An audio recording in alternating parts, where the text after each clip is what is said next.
Have you ever been in a relationship where you desperately desire connection, but something inside you says you got to pull away? You know you crave intimacy, yet convince yourself to just go ahead and push it aside. It's not that you don't care, it's that caring feels overwhelming. Or maybe you're on the other side of this conversation. Have you ever wondered why some people withdraw, even though you know they love you deeply? Welcome to Love Shack Live, the podcast for those standing at the crossroads of their relationships, grappling with conflicts and yearning for bonds that last. I'm Stacey Bartley, a relationship mentor who's been helping couples rewrite their love stories for more than a decade. And I'm joined by my co-host and lover, Tom, and our daughter, Brooke. Together, we guide you through the complexities of love, offering clarity and tools to help you gain new skills as you navigate your journey. Today, we're diving into a topic shrouded in judgment and misunderstanding: avoidant attachment. Avoidants are said to be uncaring partners and incapable of love. They intentionally choose to play games of manipulation and desire to be alone.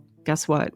Nothing could be further from the truth. Today, we offer you a very rare experience, a conversation with a person who believed himself to be avoidant, but today no longer identifies with the label. Is that possible? Can someone really move from feeling avoidant and actually gain the ability to experience deep connection instead? My answer to you is, it sure is. And guess what? He's here to tell us all about it. In today's episode, we'll be exploring the roots of avoidant behavior, debunk some myths that cloud our understanding, and hear Mason's inspiring journey of self-awareness and transformation. Together, we'll uncover how avoidance isn't about rejection, but survival, and how healing for all of us begins when we dare to face our fears.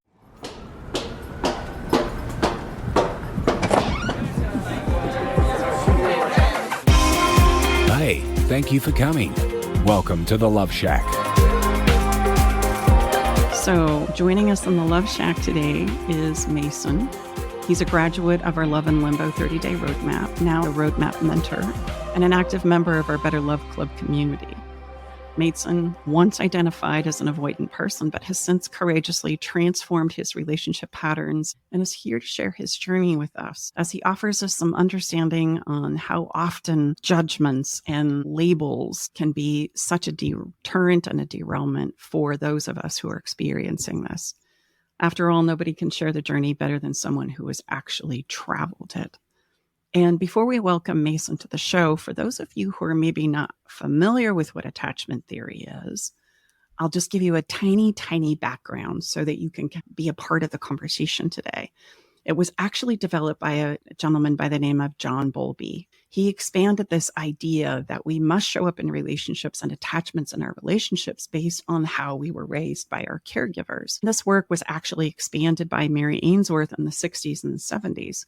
The theory explains or attempts to explain how early emotional bonds with our caregivers shape our social and emotional and relational development. The four primary attachments that we love to talk about in this day and age, of course, our favorite and preferred, which is secure. This means I'm comfortable with intimacy, I'm comfortable with autonomy, and this suggests that our caregivers, while we were growing up, were actually very consistent and very supportive. The second one is anxious. And an anxious attachment style would be fearful of abandonment. And this suggests in theory that inconsistent caregiving was actually what was norm. And then the third is avoidant, discomfort with closeness, often linked to emotionally distant caregivers. And four is disorganized. It's a mix of anxious and avoidant behavior believed to be stemming from our traumas or unpredictable caregiving that was kind of all over the board. Now, it is believed that attachment styles often persist into adulthood, and yes, they can absolutely inflict our romantic relationships, our friendships, our perceptions of ourselves. However, please know this, listener. I feel like this is my big disclaimer. You are none of these labels. You might be experiencing some of these things emotionally and behaviorally in your attempts to cope with life and the unknown, but you are far, far, far from being this thing. And I also want you to understand that we don't arrive at any of them and then are permanently sequestered for the rest of our lives into this place of being. As you're going to hear today, these are emotional experiences of coping that we absolutely have the power to change. And what we often need is some self-awareness, some skills, some learning, and somebody to walk with us through the journey. in order to go through different phases and spaces and experiences in our lives. I've done all of those and will probably do them again in my life based on what I'm coping with in my life. And so will you. So I don't want you to think of these things as set it and forget it. The most misunderstood of them all is avoidant. Because they avoid the conversation. Why? Why do they do that? Well, that's what we're going to dive into today. We're going to focus on this one part and piece of attachment theory. And we're going to if by chance you are in a place of feeling this way and coping, or if you're madly in love and trying to figure out how to support somebody who's struggling with this element of coping as well. Some myths that are not true about avoidant people are they don't care about others. Not true. We'll talk more about that. They're emotionally cold and incapable of love. Absolutely not true. In fact, they care probably more than most. That's why they find themselves in this situation. They're intentionally hurtful with their games of manipulation. No, unfortunately, those games of manipulation are coming from a place where they don't know what else to do. And the last one that I'm just going to touch on is they can't change or be in healthy relationships, which again, absolutely not true. They do not prefer being alone. It's just where they can make sense of the world and the experiences that they're having. So without further ado, let's bring Mason into the conversation. Mason, welcome to the Love Shack. It's so great to have you here with us again. I want you to know from the bottom of my heart, this conversation might be really hard to get through because I care about you so much. And I'm so proud of you. I so acknowledge all that you've done and your courage to be here and have this conversation with us today. Man, I am just so inspired by you, the person you've become, and the journey that you've traveled. So thank you so much for your willingness to come here and share it with us today. Well, Stacy, Tom, Brooke, thank you so much for having me on the podcast, being a listener for over a year now and in the Better Love Club for over a year now as well. This is a dream come true. And also the feeling is mutual with this might be a hard conversation for me to get through emotionally because there's a lot of peaks and valleys and a lot to divulge, but I'm happy to share and excited to share. This, I feel, is very misunderstood and misrepresented in the community. And you nailed it because it's not really something that we have someone to talk with about because avoidants avoid. So, yeah, excited to help debunk this. Love it. So let's just start with where the journey began for you. Let's talk about what the avoidant attachment experience is like for the person that's actually going through that. And let's start perhaps with a question about what did it feel like for you to feel or identify with the idea that you were emotionally and mentally avoidant, that you were pulling away and checking out?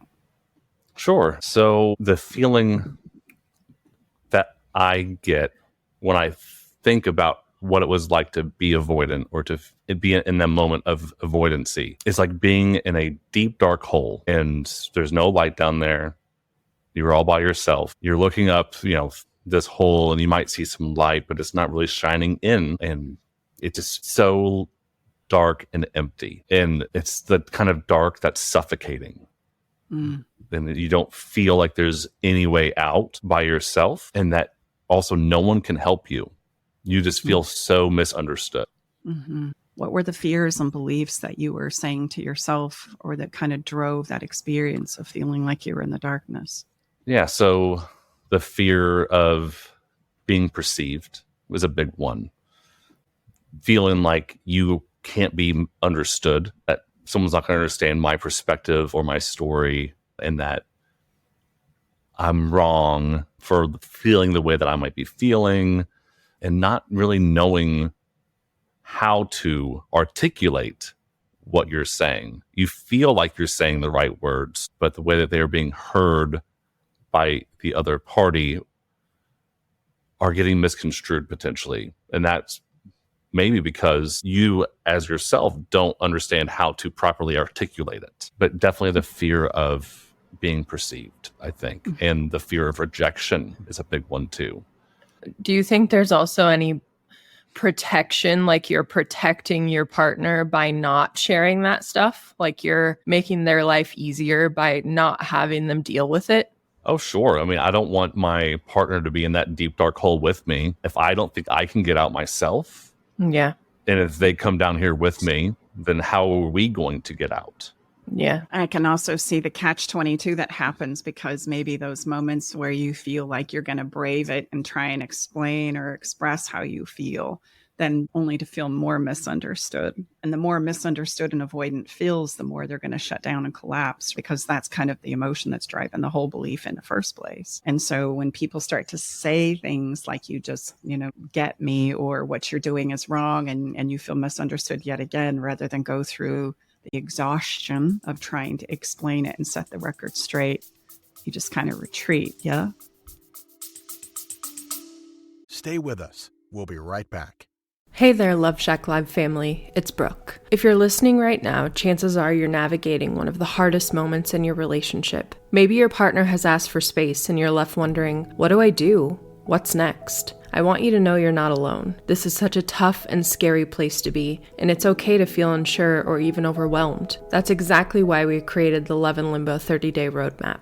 This isn't just another program. It's a sacred, supportive experience designed for those moments when everything feels uncertain. Whether you're trying to make sense of your partner's need for space, navigating your own emotions, or just searching for clarity about what's next, this roadmap is here to guide you. And here's some good news. Our next round begins on January 5th, 2025. To make it even more special for you, our amazing podcast listeners, we're offering an exclusive 15% discount off of all of our programs. Just use code LOVESHACK15 at checkout. This is our way of saying, we see you, we value you, and we're here to support you. So don't wait. Head to loveinlimboroadmap.com, use your code, and take that first step towards finding peace, clarity, and connection, whether it's within yourself or your relationship. You're not alone in this journey. We're here to walk it with you every step of the way. Let's do this together. I almost like to think of it as also as the Wizard of Oz, but kind of in reverse.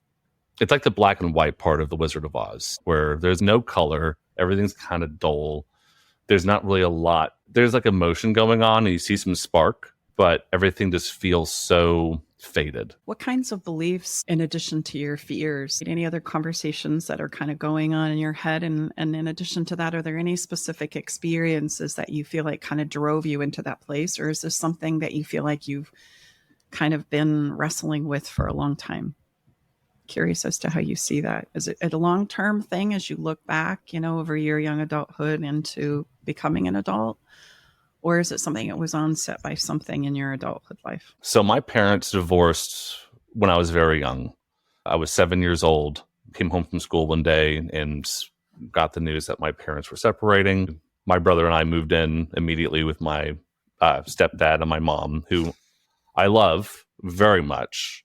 But at that time, young age, it was very difficult. I didn't understand, didn't know how to process, didn't really feel like I had an opportunity to try to process those emotions and those thoughts and feelings I was having. Did try counseling at a young age. It wasn't a good fit. I'll just leave it at that. I believe it might have been like 8 or 9 when that occurred. And then after that, going into high school, having a lot of relationships with my girlfriends that I had at the time, even my friends, the fear of that rejection was always there. And I can't say for sure if it was because of the divorce and that rejection that I may have felt from that, but that fear of rejection and being perceived was very difficult for me and gave me a lot of social anxiety. Something I don't think I realized at the time, but it's very apparent to me now, looking back. As far as intimate relationships, I'd say I started recognizing it in college, that things would start off great and it'd be like the colored part of the Wizard of Oz. This is fantastic. I love this. I'm running around in this colorful land and it's so bright and beautiful and there's all these great lovely creatures and good times, and then it goes into this black and white, or you go into this deep dark hole and you pull away and you're not really sure how to share or process that with someone else. You just know that you don't feel safe, that however you try to approach something or share something or do something with your partner, it didn't feel like enough. It didn't feel safe. And I think the first one I had of that, I didn't really register in my brain that was going on. Looking back now, it's very obvious. The one right after college, I think that was for 3 years, maybe 4 years. that's where it really started to kick in. I started seeing these patterns of, oh, this is a lot of fun. I'm enjoying this. I really love this person. And then the closeness started to become wary to me. And that would happen about a year and a half in, I think is what the year and a half to 2 years is where I would start to feel like I don't feel safe. I don't understand why. I know I love this person. I know I want to give them all of me. I don't know how to give them all of me and keep myself. Luckily, after that one, that girlfriend and I split up. I had my dad and my stepmom to fall back on. I lived with them for a while and, I got to have a lot of great conversations with my stepmom about it. I'm very thankful that she was there, and my dad. But then this last one was one that really kicked it into high gear, and I recognized something's going on here. If I keep having these same things happen, I have to be the common denominator, and I need to find out what's going on for me. I think what you've said is so incredible because there's so many misunderstandings about what the person is actually going through and what their struggle is, even though it's impacting everyone around them. We sometimes forget it's also impacting the avoidant person. Everybody's hurting and everybody's struggling and everybody's trying to cope with this in the best way they know how. I think it's really important that the more our struggle grows, the more grace that we hold for ourselves and for others, knowing that there's a lot of things we just don't understand that are at play. I don't like labels because the minute we can start labeling ourselves or each other is the minute that we can start mistreating ourselves and others, which only exacerbates everything that we're already struggling with, right? I think that another thing that people often forget in these situations, which we always like to remind them, is that avoidance or any attachment style who want to change because they see that there's a problem and they know that they want the relationship with their partner, but they don't know what to do in themselves or in the relationship to make it happen or make it work. Think about how many times you've been in situations like that. It can help you humanize your partner and humanize the situation by kind of taking yourself out of it. Like for me, I always talk about my weight. I want to be healthier. I want to have a baby. I want all of these things that I will get if I could just lose the weight. But for so many years, I was stuck in this terrible toxic cycle of wanting that so bad, but not being able to get it, not being able to do the thing I needed to do to make it happen. And that's exactly the same, but we're so mean and just not understanding when it comes to avoidant people, when it's the same challenge. Mason wanted that so bad, but he just couldn't figure out what wasn't working or the exact steps he needed to take to make these changes. And I think if we could just take a step back and realize that, it makes it so much easier to have conversations about it. It's a common myth is that avoidant people don't care or don't want connection. I would love for you to speak directly to this, Mason. What's your perspective on this and why isn't it true? Yeah, so all humans desire connection. I don't care who you are or where you're from. Everyone wants to connect. And in researching a little bit further about avoidancy and what comes up, and who is more susceptible to it. Not that it can't just happen to anyone, because it can, but there's certain people that are more susceptible to it. And that's highly sensitive people that have high emotions, that feel their feelings so deeply, they are very likely to experience this phenomenon. And when you feel your feelings so deeply, but don't know how to process them, is where you really come into this juncture of what do I do? If you don't have the skills, you are just going to go into yourself and completely avoid speaking about how you feel because you don't know how to do it. It's not something that is taught. And then if you want to add on being a male to this, and again, I'm not saying females can experience this because they absolutely can, but being a man, generally in society, we aren't taught this is how you process your emotions, share your feelings. It's more, hey, just, pipe down, or you shouldn't be feeling that way. You got to stay strong. You got to be manly. It's not a manly feature to share your emotions or to be emotional. I agree. I say this often, but it's like, where do men go to practice doing that? We don't think of the ability to share and process your emotions as a skill, but it absolutely is. And women, societally, culturally speaking, have a lot of places where they get to practice sharing and talking about and exploring their feelings.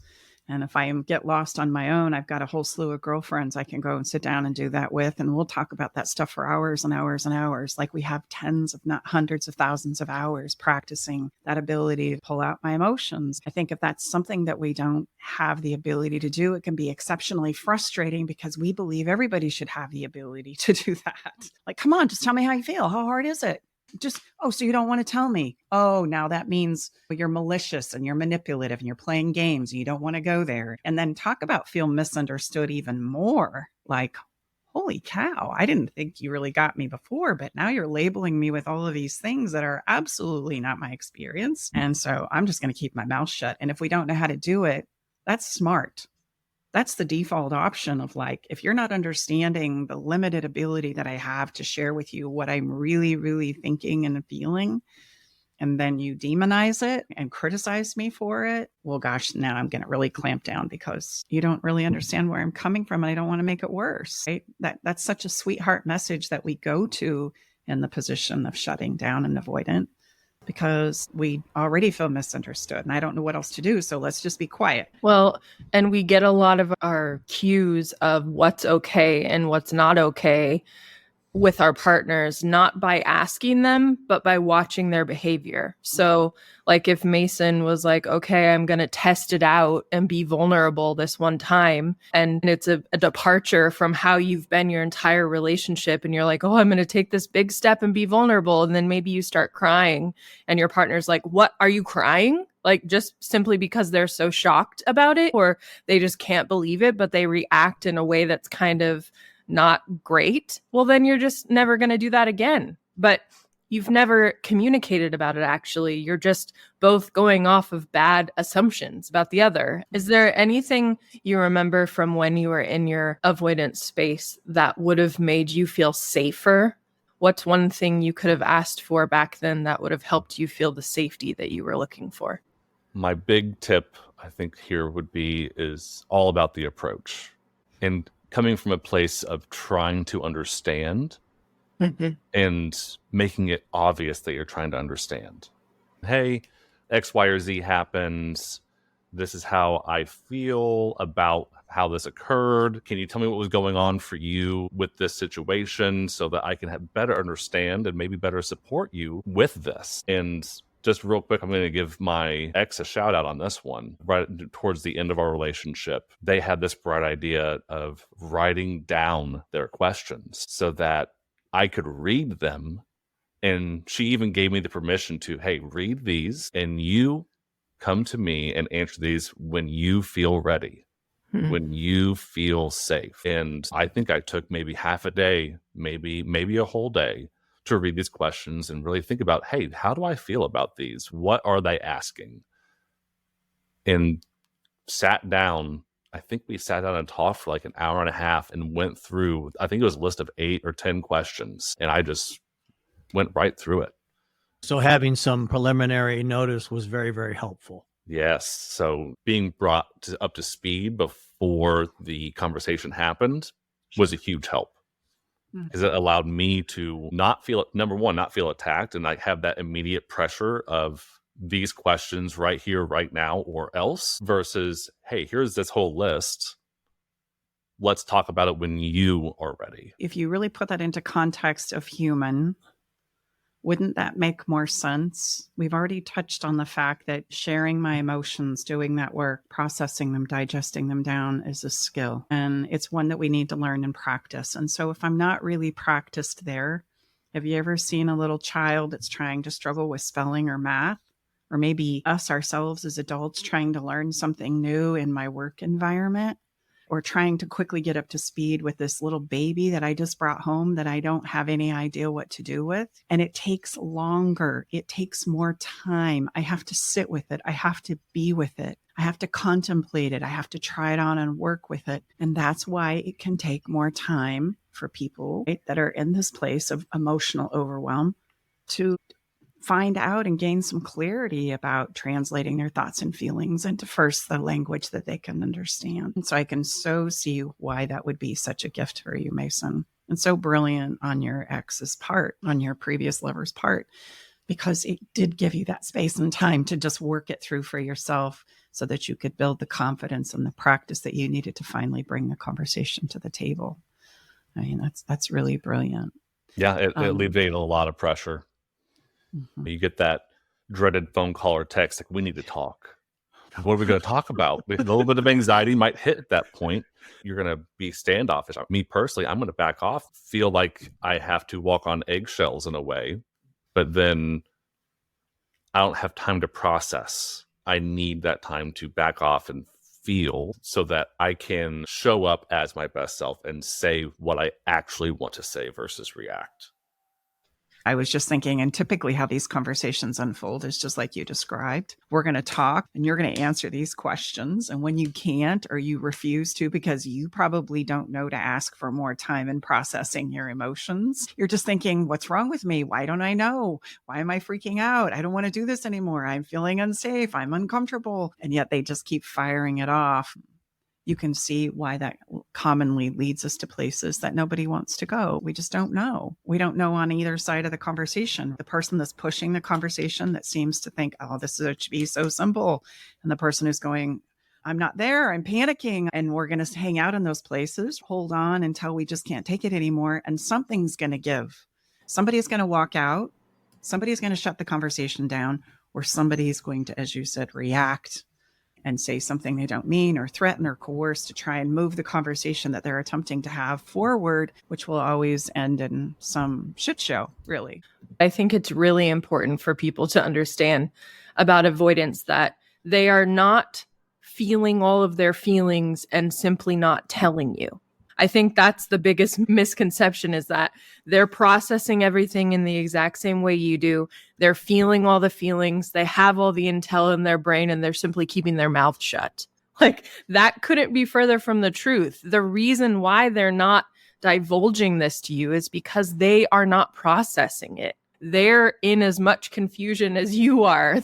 And if they weren't, then they would tell you. I think the reason why people think they're so cruel, and I hate that they say that, is that they believe they're just going through life just like me, and they know they're sad, and they know they're unhappy, and they know they're keeping it from me. Well, that would be cruel and weird. And like, why would they be doing that? They're just hurting the two of you. But no, they aren't. They are confused and scared and trying to protect you and trying to protect themselves, but they don't have the information that you are wanting. They are trying to get that as well. Well, think of like a computer. I just thought of this analogy. Like a computer, you tell it to open up Outlook, you tell it to open Excel, you tell it to open Internet Explorer, you tell it to open Calculator, and maybe 3 more apps.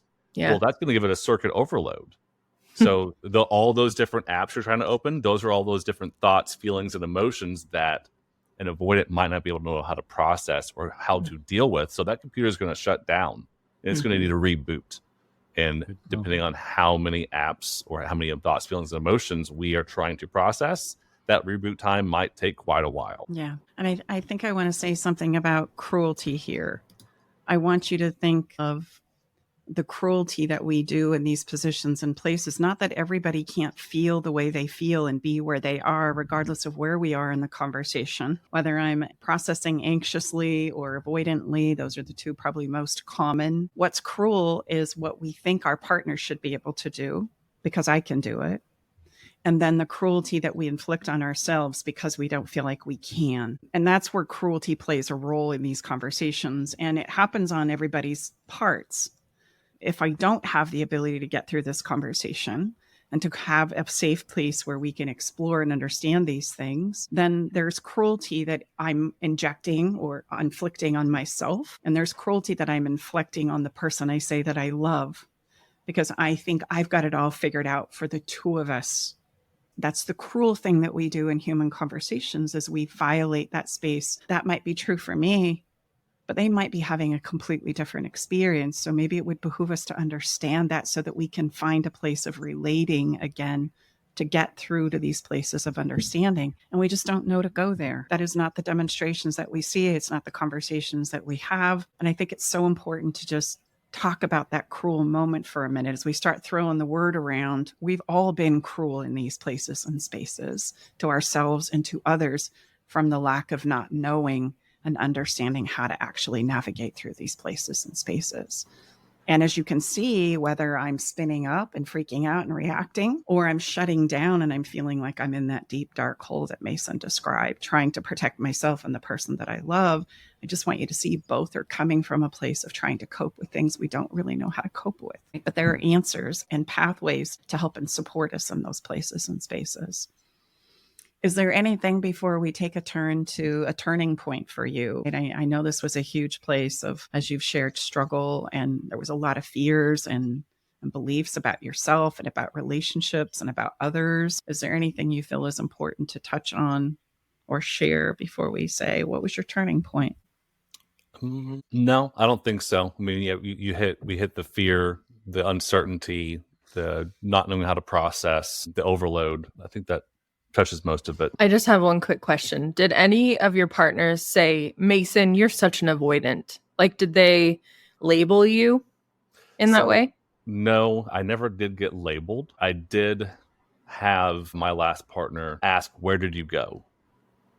Like, where's the Mason that I know? Not in a way of like, you're not the person I loved. Not like that, which was very kind. And I'm so thankful. They just, where did you go? Which actually does lead into a turning point. Good. Yeah. So tell us about the defining moment or series of events that made you realize that this pattern of coping wasn't necessarily serving you. Yeah. So first off, my coping mechanism was to come home and play video games. And I would just, come home from a day of work, and after a day of like training in front of a class, or because I was a trainer for a long time, and even after that for about a year and a half, I was a recruiter, doing interviews, talking to people all day. I'd come home, I'd want to just play on my computer or my PlayStation and just turn my brain off. And once the conversation of, hey, I think I need to leave, came from my partner twice, that was a huge moment of fear for me.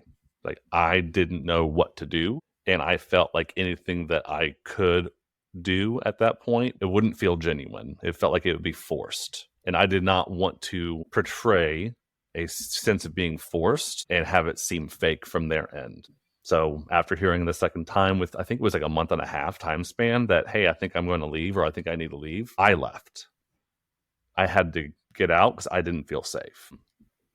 So after being by myself for, I think it was 2 months, maybe 2.5 months, I really started doing a lot of reflecting of the relationship and how I was showing up.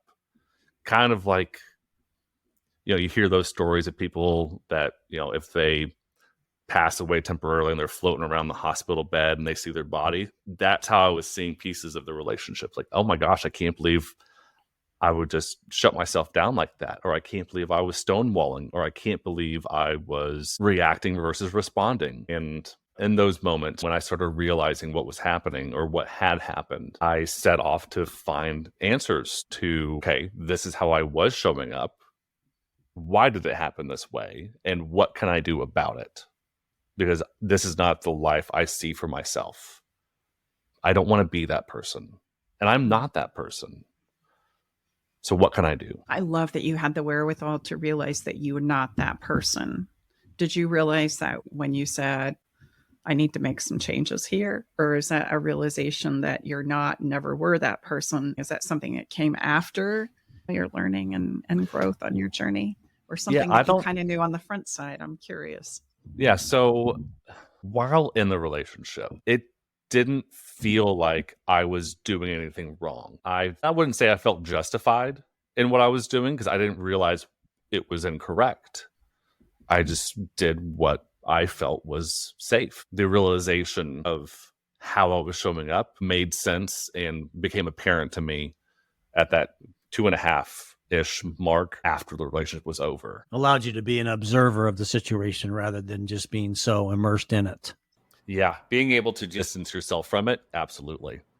But also, you weren't sure that the relationship was over, right? You guys were maybe going to get back together. Do you think the fact that there was a potential for you and your ex-partner to get back together helped you on this journey of transformation? So it did feel, since we were in communication, we would talk, I think it was like 2 to 3 times a week. We would text as well and maybe have a date like bi-weekly. We get together for a few hours, go for a walk, hike, have a dinner. We actually saw a concert twice. And those were really good. Having the hope of keeping that relationship was a huge motivator for me once I recognized those patterns of, well, that isn't who I am. Don't know who that person was and why they showed up. They must have shown up for a reason. But now that I have identified these, I'm not going to use them as an excuse. I'm going to use them as an opportunity to do something different. And then having to do it on my own, I actually think for myself, I'm not saying this should be everyone's journey. I think for me and where I was specifically, having to do it on my own with the hope of getting back together was the best way for me. If I could go back and do it with them, 100% would.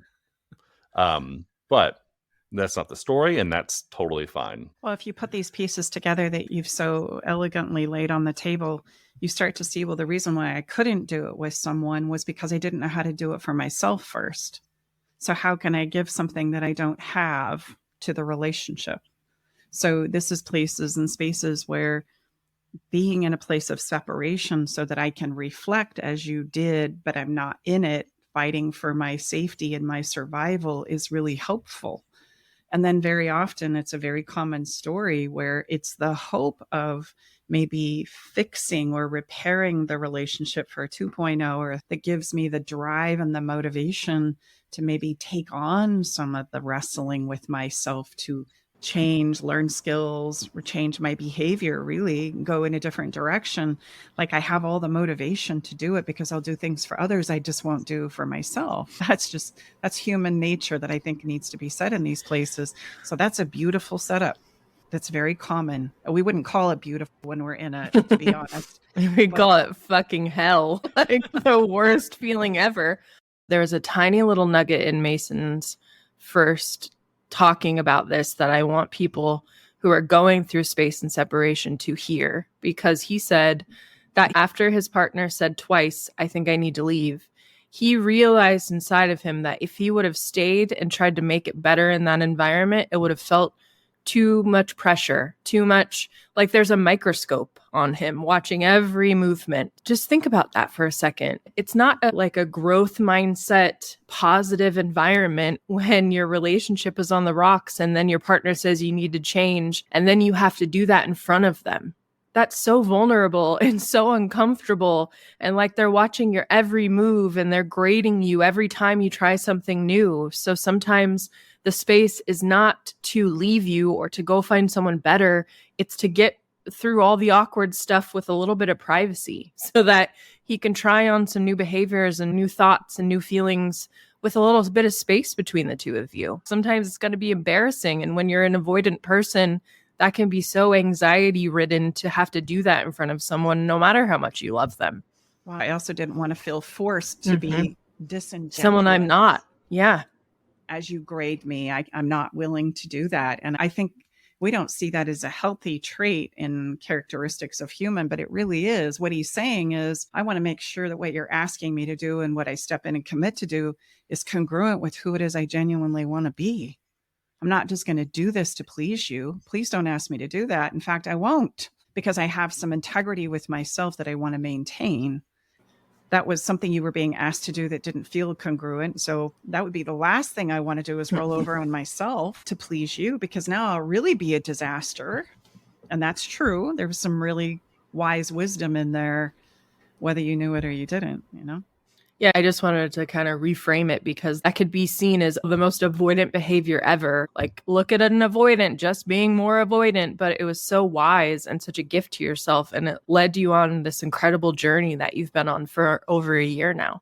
Mm-hmm. Yeah. And I like how you said it took the pressure off, because that's how it felt at the time. I felt so much pressure.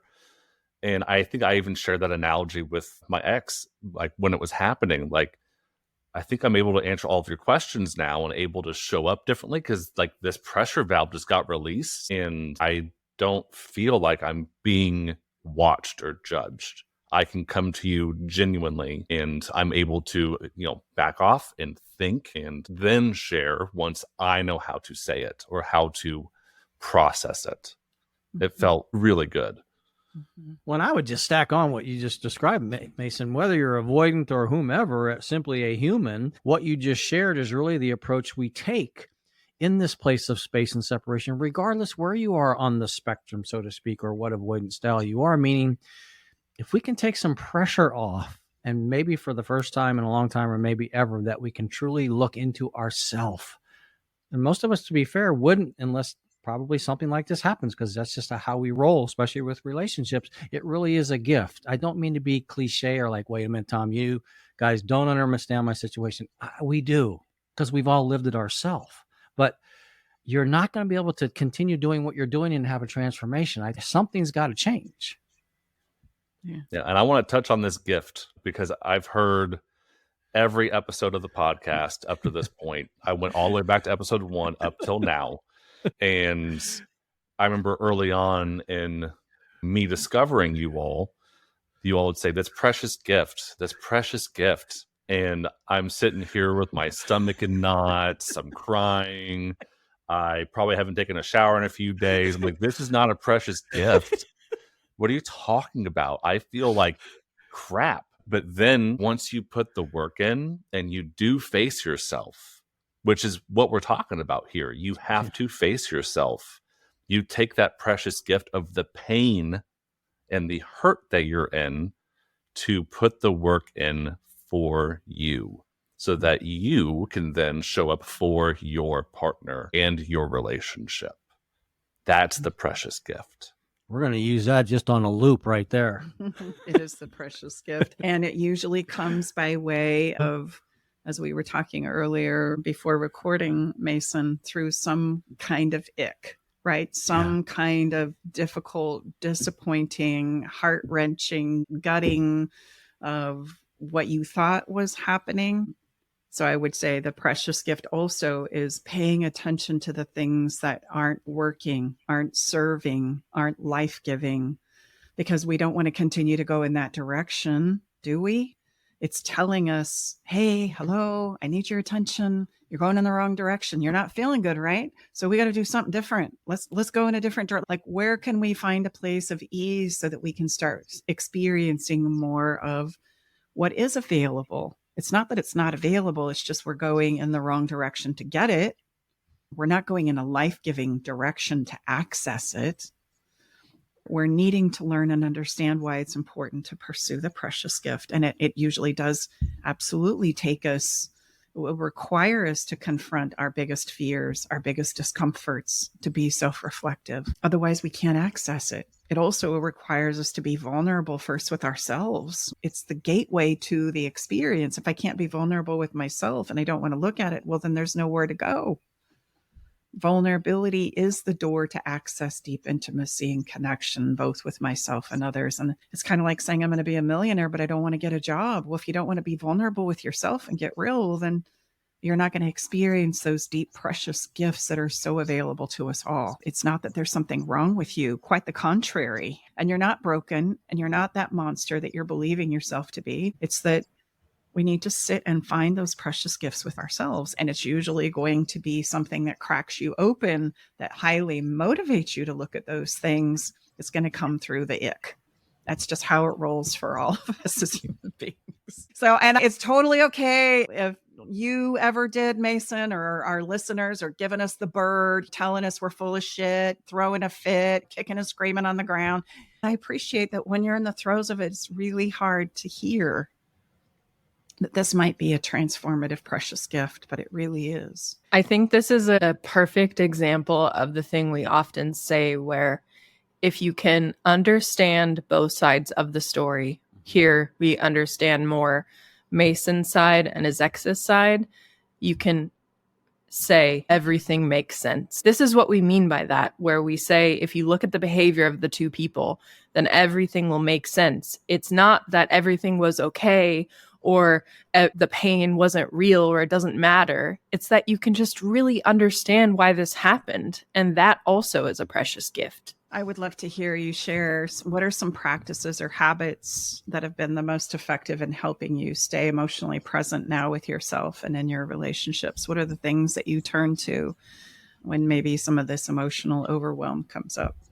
If I feel an emotional overload or that I might be in a situation that I'm not feeling safe, I will typically sit there for a moment. I'll breathe. I'll do my square breathing. So 4 counts in, hold for 4, and 4 counts of breathing out.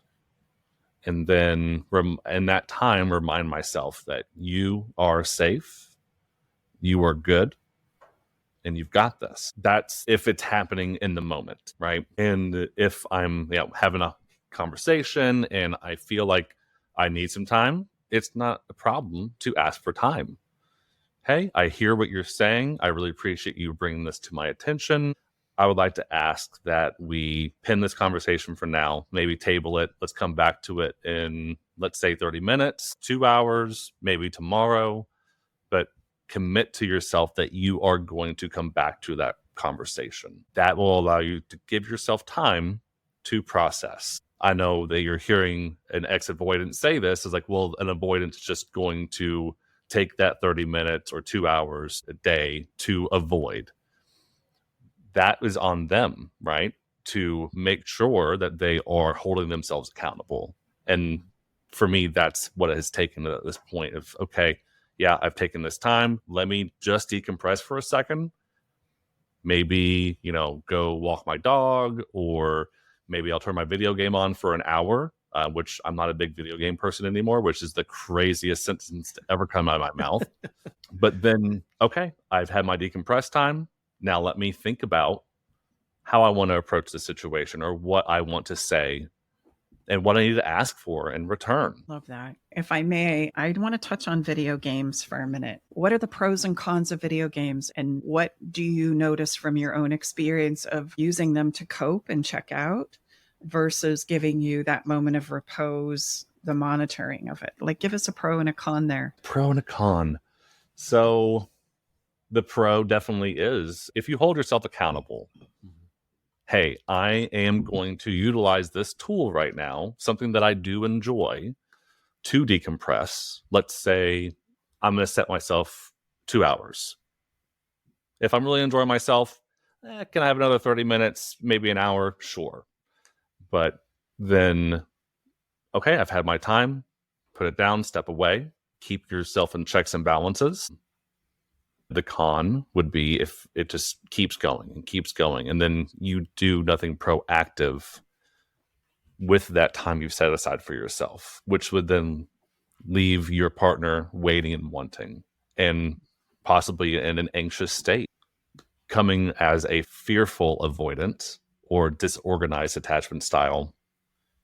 That anxiety is almost unbearable. It's like being sat on by an elephant. You feel so much pressure and you don't know what to do. So think about that end with your partner, because you do love them and you don't want them to be in that state just as much as you don't want to be in this state of avoiding. I think with any activity, there's got to be a level and a place. I just want you to see if this is true for the gaming, where you just can numb out. It's kind of like we take our favorite activity and we do it for so long that then I can just check out. I go numb. Oh, yeah. There's a recent one for me. It's a game on my phone, and all you do is drop a ball, and then the balls multiply, and they get caught into a cup. And I was like, I wonder how many balls I can multiply this time. And it's totally pointless. But then I'll play it for like 30 minutes. Like, okay, I'm done. Now let me get back to handling whatever else there may be. Yeah. It's interesting, as humans, we kind of get focused on the one thing that it's a nemesis in my life that I then start to go, well, that's not okay. You shouldn't do it. Video gaming is bad. Watching TV is bad. Social media is bad. Don't do it. And yet there's a check and balance in all of those things. Drinking too much wine is bad. Too much of anything, right?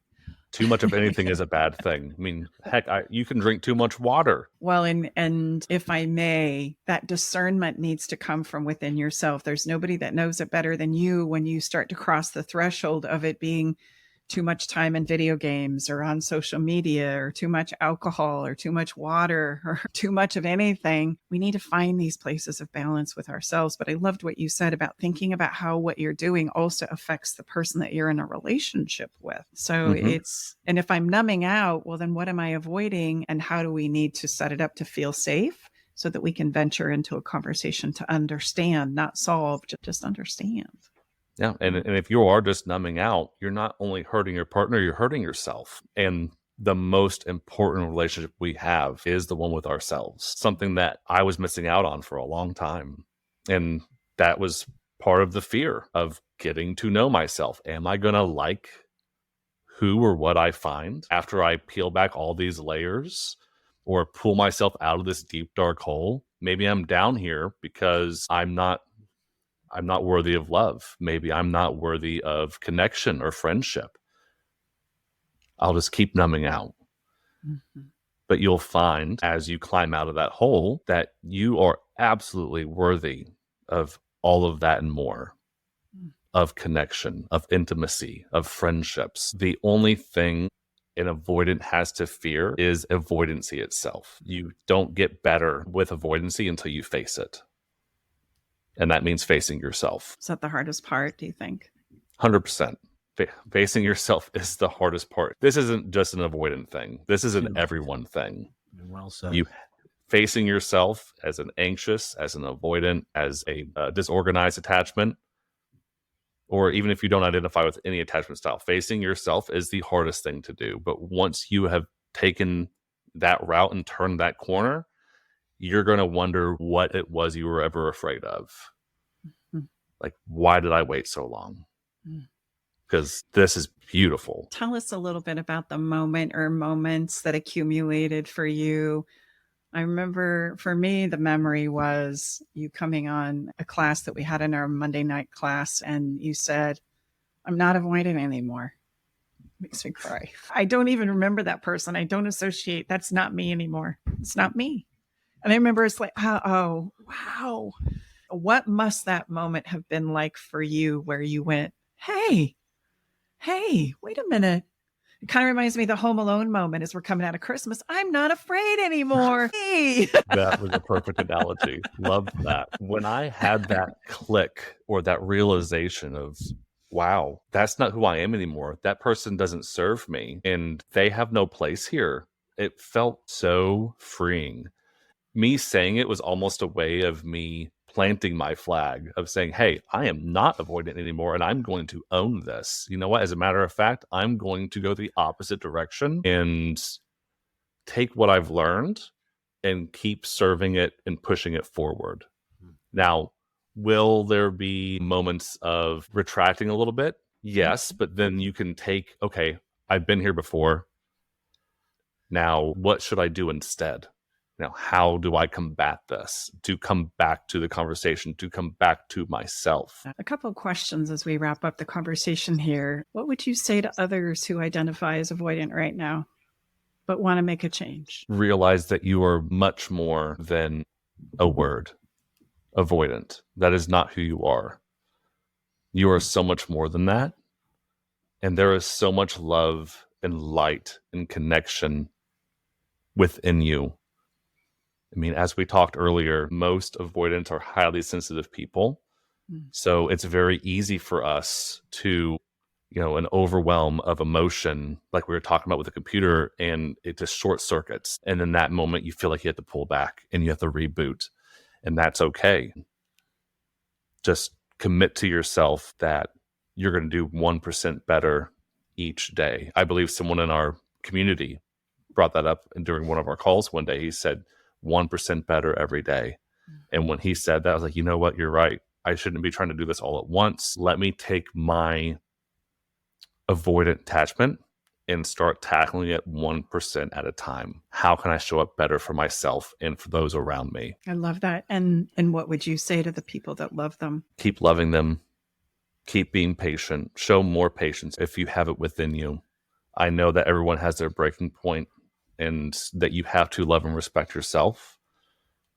You are in this relationship with this avoidant for a reason. And that love is still there. Help them discover themselves again, or maybe even for the first time. Give what you can. And also try what my ex did. Write down your list of questions. Hey, I have this list of questions. Whenever you have the capacity, please answer what you can. Just leave it at that. Come get me when you're ready. Mm-hmm. And in the meantime, go do what we're asking the avoidant to do. Go get some clarity about yourself, right?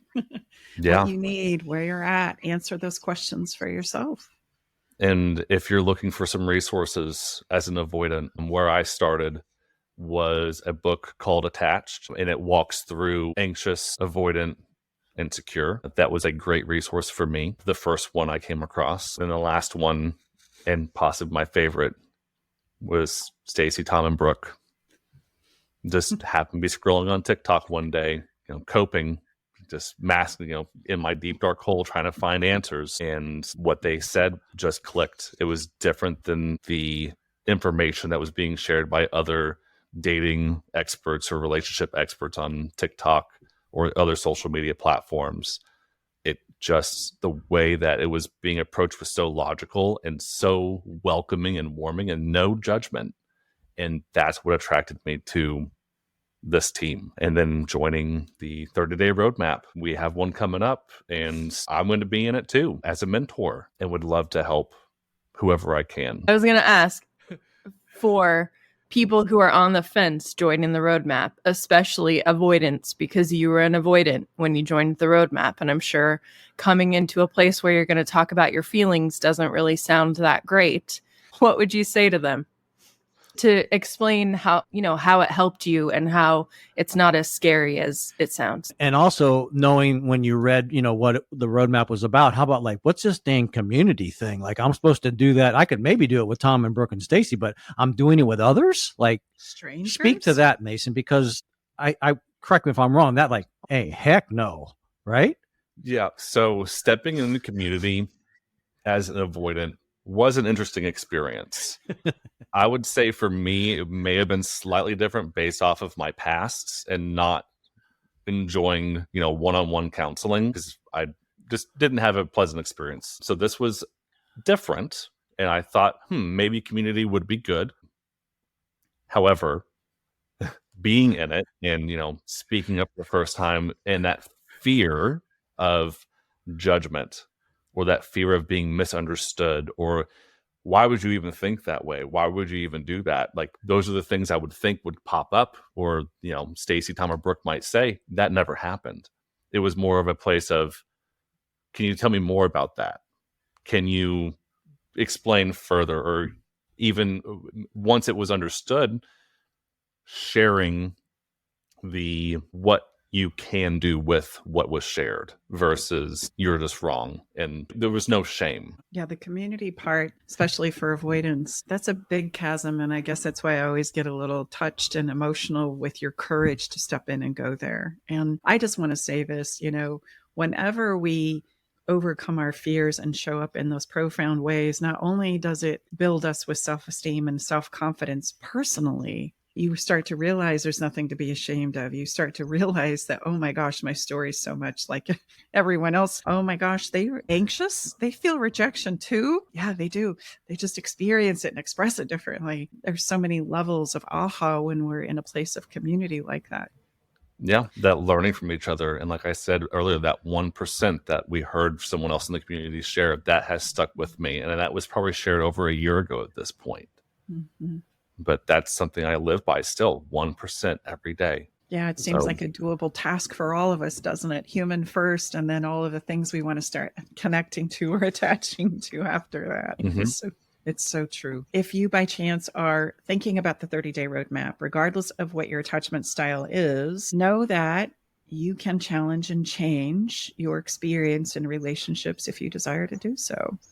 And if you do, then by all means, consider joining the Love and Limbo roadmap. It happens live where you're daily supported, and you get the experience of myself, Tom, Brooke, and Mason. He's a mentor in there. And a few other wonderful mentors, as well, like Mason, that have had wonderful transformations and are so willing to give and help support you because they can bring a perspective Stacy and Brooke can't. I mean, so we're blessed to have people that have walked the walk and are very much into supporting you. There's certain days where you're going to maybe feel a little wobbly legged and they can help you walk right through it. There's really nothing like it. There really isn't. And having the six of us, the three mentors and the three leaders is fantastic. And we are absolutely there every step of the way with you all.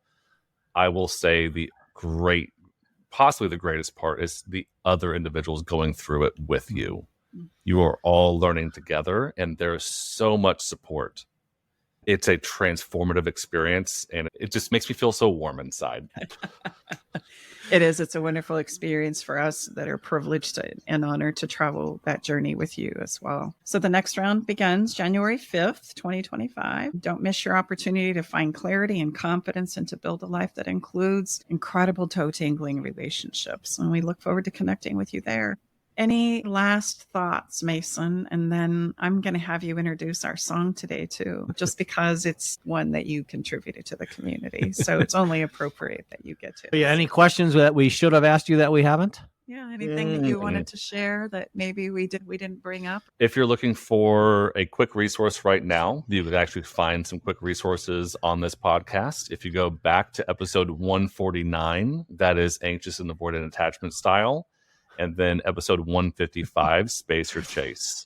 Both of these very well lay out the experience of the avoidant and the anxious relationship, which is a very common pairing. So I highly encourage that, along with, again, the attached book. I did the audiobook, but it's wonderful to listen to because you get to hear both sides. And then it doesn't just stop there. It tells you what you can do instead.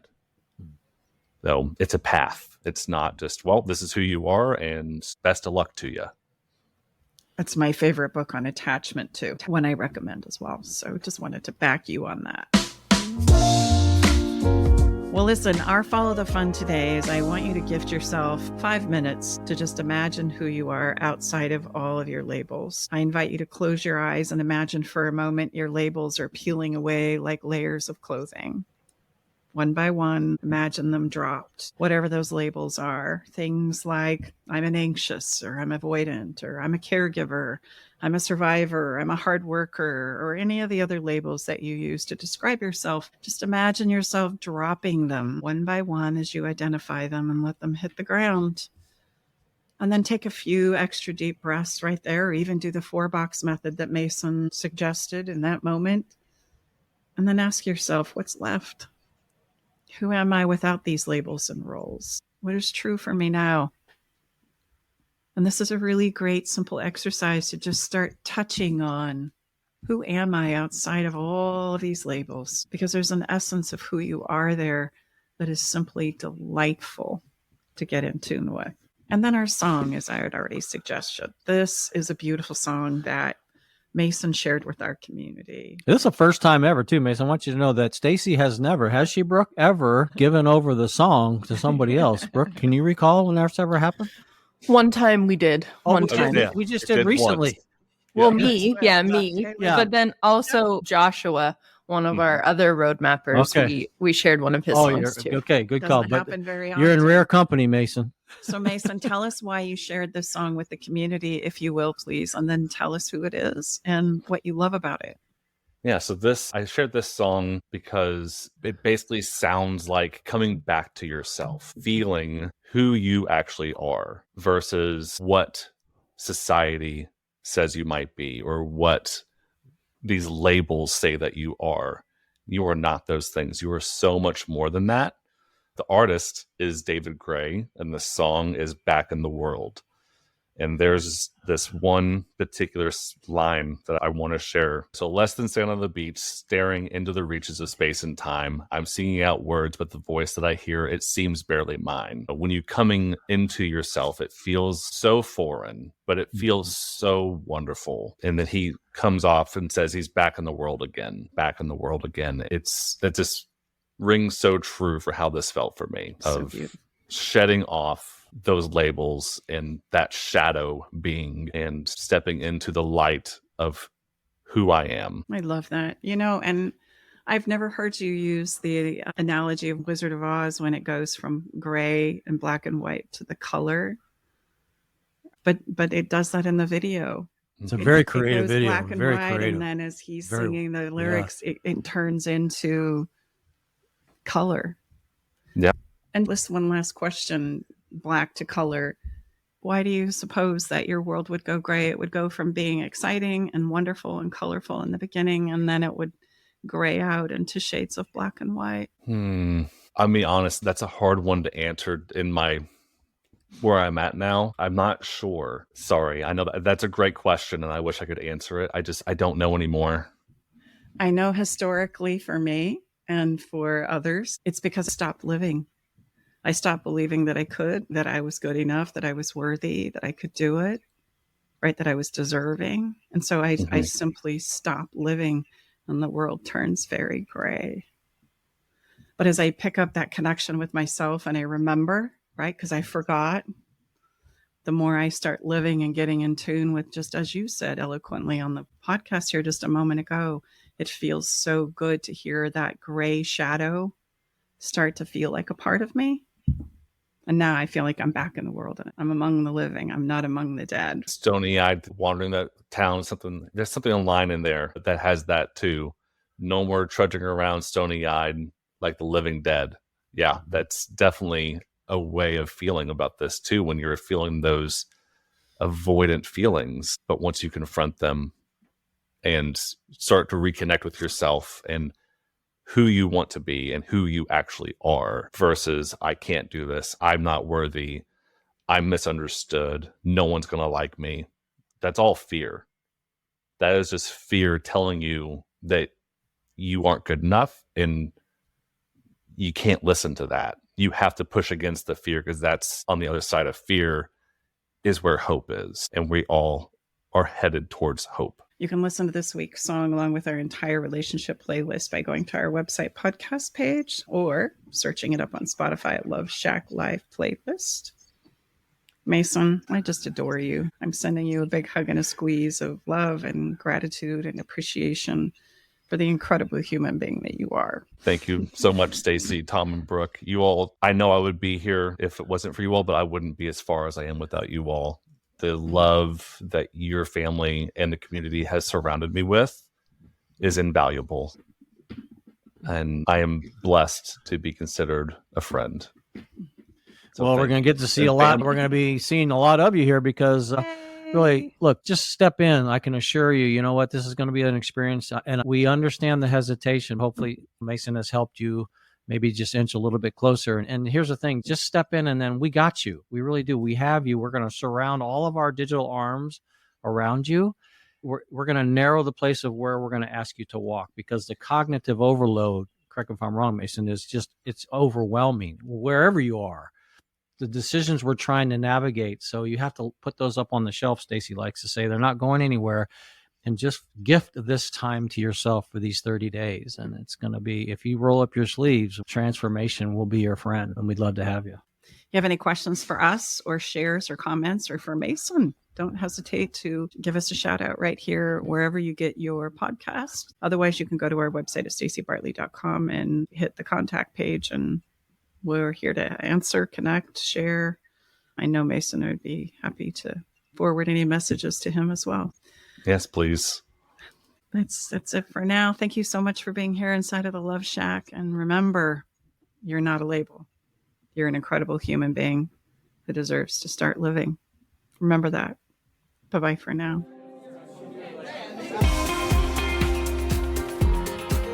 All right, it's time to leave the Love Shack. But before we part ways, we want you to know our door is always open and we'll leave the porch light on, ready to welcome you back whenever you need a dose of relationship wisdom. For more resources and tools, visit us at loveshacklive.com to dive deeper into the topics we've explored and find additional support for your relationship journey. Stay connected by subscribing to our podcast. Thank you for being part of our Love Shack Live community.